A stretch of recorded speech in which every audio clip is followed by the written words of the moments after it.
네, 안녕하세요. 이번 시간에는 을사의병에 대해서 알아보도록 하겠습니다. 을사의병도 그 일어나는 배경에 대해서 우리가 좀 이해하고 그 과정을 본다면은 좀 더 이해하기가 쉽습니다.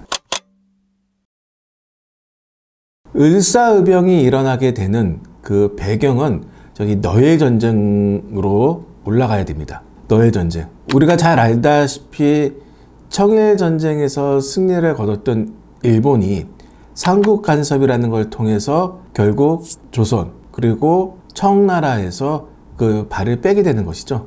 러시아가 그 정치적 이권을 차지하게 되는 그런 상황이 되는데 일본이 그때부터 생각을 하는 겁니다. 우리가 결국 동아시아에서의 패권을 차지하고 제국주의 국가로 성장하기 위해서는 러시아를 넘어야 되겠구나. 러시아와 전쟁을 일으킬 수밖에 없겠구나 라는 생각을 하고 너의 전쟁을 준비를 하는 것이죠. 근데 본인들이 생각을 했던 겁니다. 왜 우리가 삼국간섭을 당할 수밖에 없었을까 라고 생각을 했을 때 가장 큰 이유 중에 하나는 동맹관계가 없었다 라고 생각을 했던 겁니다. 당시 유럽에서 러시아와의 최대 적대 국가 러시아를 봤을 때 영국이죠. 그래서 일본은 너의 전쟁을 준비하기 전에 영일 동맹이라는 것들을 추진을 하게 되고요. 우리가 잘 알다시피 1902년 단계에 가면은 영일 동맹이 체결이 되게 되죠. 자연스럽게 미국과의 동맹 관계도 맺게 되는 겁니다. 자, 이런 과정 속에서 일본이 너의 전쟁을 일으켰죠. 너의 전쟁을 일으키면서 조선에 대한, 대한제국에 대한 여러 가지 정책을 피기 시작합니다. 그게 이제 대한방침이라는 정책인데요. 그 정책 속에서 무엇이 있냐면요. 우리 크게 얘기할 게 한 두세 가지가 있는데 의병하고 직접적인 연관을 시킬 수 있는 거는 그 첫 번째가 황무지 개척권입니다. 실제로 그 당시에 이루어지진 않았지만은요. 일본이 조선 정부의 황무지 개척이라는 그러니까 농업국가였던 조선이 그 경제 개발을 하기 위해서는 농토가 필요하게 되고 그 농토를 만들기 위해서는 지금 조선에 황무지가 굉장히 많은데 그게 개척할 필요가 있고 이 황무지를 개척하려는데 조선 대한제국 너희는 능력도 없고 돈도 없으니까는 우리 일본이 해주겠다. 대신 세상에 공짜가 없죠. 그러니까는 거기에 대한 운영권, 사용권을 이제 요구하는 이런 이제 내용들이었죠. 얼핏 들으면은요. 맞는 얘기일 것 같아요. 뭐 황무지 개척이라는 게 뭐 그럴 수 있겠지라고 얘기했는데 이 황무지의 개념이 되게 애매했던 겁니다. 정말로 개간이 필요했던 황무지냐 아니냐 이런 부분들이 있었는데 당시에 올라와 있던 상소문들을 이렇게 보게 되면은요. 어떤 내용들이 있냐면요. 일본의 요구를 받아들인다면은 우리는 싸워보지도 못하고 일본한테 전 국토의 90%를 주게 되는 것이다 라고 얘기하는 겁니다. 그리고 임야 같은 것도 애매하다는 겁니다.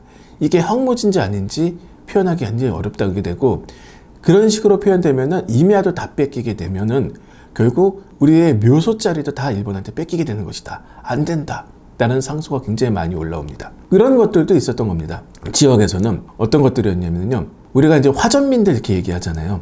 농토에서 쫓겨난 사람들이 그 임야로 들어가서 밭을 일궈서 거기서 이제 작물을 취득을 하지 않습니까? 그게 이제 우리가 지금의 토지 대장상으로 보면은 임야예요. 그러면 이거는 황무지가 될 수가 있는 겁니다. 실제로 농토고 사람이 살고 있기 때문에 있는 거지만은 황무지가 될 수 있는 겁니다. 이런 것들도 일본한테 넘어갈 수 있다라는 겁니다.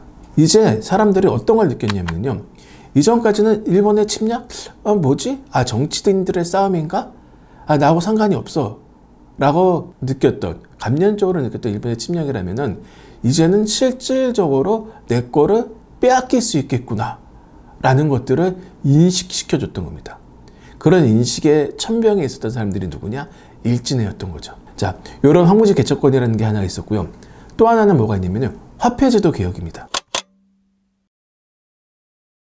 여러분들 너무나 잘 알다시피 조선의 화폐가 너무 난잡하다 그래가지고 일본 오사카 조폐국에서 만든 신화폐로 교환시키는 문제가 나왔었던 것이죠. 그래서 2대1의 교환이라는 것들이 이루어졌는데 뭐 그랬을 때는 뭐 당연한 거 아니냐. 화폐 개혁이라는 게 그렇게 나면 그런 식의 교환이 되는 게 있지 않겠느냐라고 이렇게 생각을 할 수 있는데요.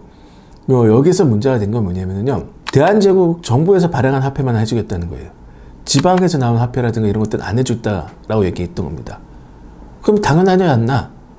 지금도 우리가 현대적으로 생각해봐도 대한민국 정부에서 발행된 화폐를 뭐 어떤 무등가든 뭐 등가론 형태로든 교환해 주는 게 맞는 얘기지 딴 거를 해줄 수 있는 건 없지 않느냐라고 이렇게 얘기할 수가 있는데요. 어떤 게 문제가 됐냐면요. 지방에서 지방정부가 만든 화폐가 있었어요. 그리고 상단에서 만든 화폐도 있었습니다. 이런 게 유통이 된 거예요. 그러면은 유통까지는 뭐 이해할 수 있다 뭐 그런 거는 이제 뭐 사적인 관계니까는 끝낼 수 있는 거 아니냐라고 얘기할 수 있는데 이 화폐를 정부에서 지금으로 치면은 세금으로 받아준 거예요. 쉽게 표현한다면요. 땡땡백화점 상품권을 내가 세금이 15만 원 나왔는데 땡땡백화점 상품권 15만 원짜리를 내면은 세금으로 받아준 거예요. 이건 공용화폐가 돼버리는 거잖아요. 그러다 보니까 이 화폐를 지방에서는 모으는 사람들이 있었고 그거를 통용시키는 사람들이 있었던 겁니다. 근데 화폐 개혁을 하면서 이런 것들을 싹 다 없애버리는 거죠. 그러니까 지역에서 지역 경제가 일시에 무너져 버리는 겁니다. 이거를 물론 그 지하 경제라든가 이런 부분에서 없애야 되는 부분들은 많지만 대책을 세워주면서 방법을 찾았어야 되는데 그런 게 없이 지역에서 시행되다 보니까는 지역의 기본적인 이제 서민들, 지금으로 표현하는 서민들이죠. 지역민들의 경제권이 일시에 무너지는 이런 상황들이 화폐 개혁의 모습으로 나타나게 됐고요. 또 하나는 광산의 문제입니다. 뭐 조선의 광산은 굉장히 유명하죠. 운산금강 같은 것들도 굉장히 우리가 알고 있는 유명한데 이런 대형 광산도 있지만은 사금도 굉장히 많이 채취를 했습니다. 그러니까 이런 광산에 대한 문제들도 일반 서민들에 대한 큰 영향을 미치는 상황이 됐던 것이죠. 이런 것들의 침탈이라는, 그럼 당연히 목재도 마찬가지고요. 이런 거에 대한 침탈이라는 것들이 1904년 이후로 본격화되면서 지역에 살고 있었던 사람들은 일제 침략이 이런 것이라는 것을 본격적으로 느끼게 된 겁니다. 일본이 쳐들어오면은 내 삶이 이렇게 빼앗길 수 있고 이렇게 무너질 수 있겠구나라는 것들을 실감할 수 있는 시기가 온 겁니다. 그러니까 어떻게 해요? 저항하게 되고 싸우게 되는 거고요. 이때부터 그래서 우리가 알고 있는 평민들이 대거 의병에 참여하게 되는 거고요. 이전과 다르게 생존권의 문제라는 부분 속에서 참여하게 되는 겁니다. 이런 의병을 이끌었던 대표적인 사람, 대표적인 인물라고 얘기하면 우리가 전 시간에 을미의병이 연속선상에서 얘기한다면 원영팔이라는 인물이 있습니다. 물론 을사의병 때는 원영팔보다 더 유명한 사람들이 있어요. 우리 최익현 의병장도 있고요. 그리고 홍주의병. 이런 의병들이 훨씬 더 크고 훨씬 더 잘 싸웠고 그리고 더 의미 있는 역할을 했지만은 제가 왜 원영팔 의병을 얘기를 하느냐라고 하면은 이 원영팔 의병이 가장 먼저 일어납니다.